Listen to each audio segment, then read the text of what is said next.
very technical and difficult subject, and I wouldn't hope that in a few words I could make it all very clear.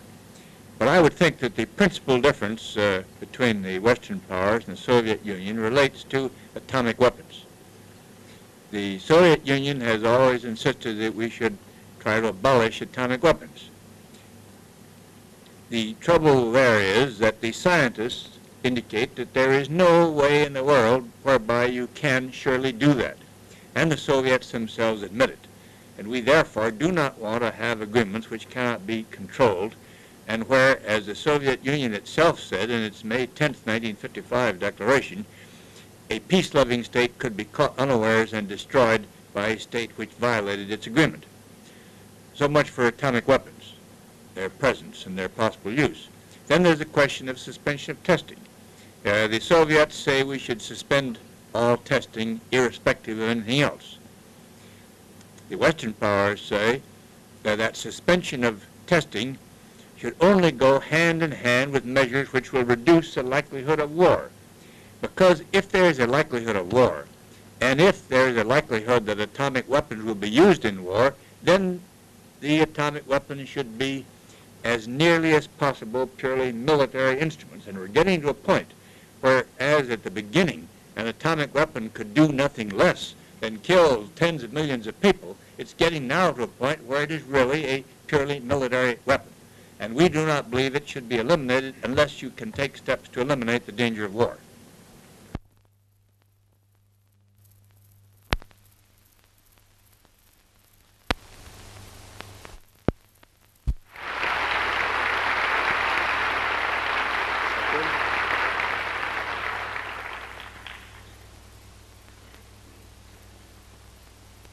Mr. President, Mr. Secretary General, members of the General Assembly, and guests.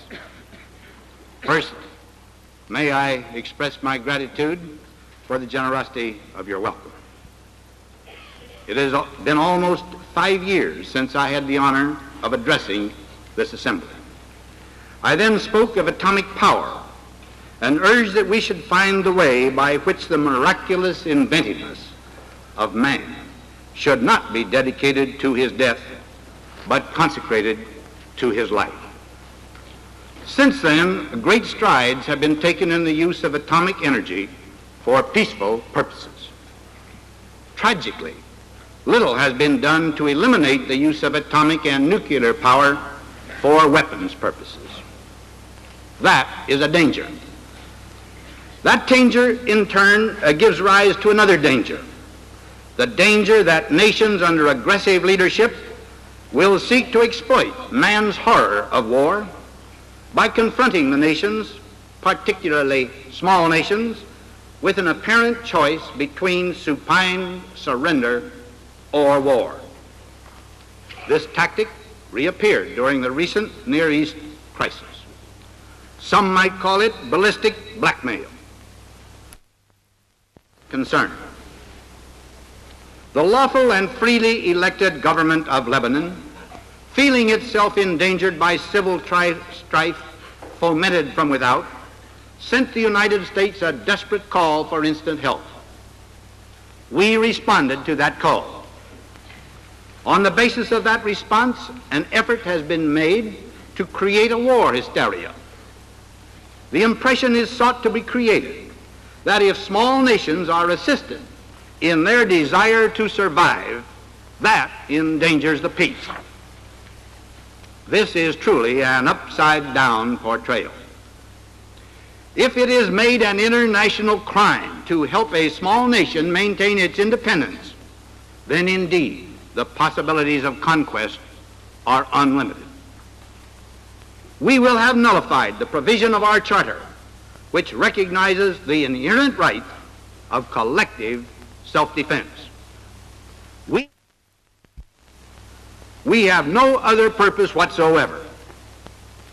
The United States troops will be totally withdrawn whenever this is requested by the duly constituted government of Lebanon, or whenever, through action by the United Nations or otherwise, Lebanon is no longer exposed to the original danger.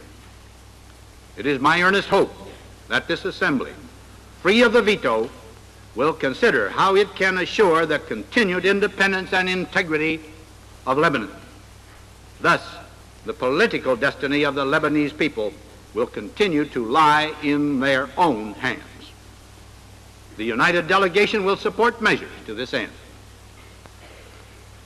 Another urgent problem is Jordan.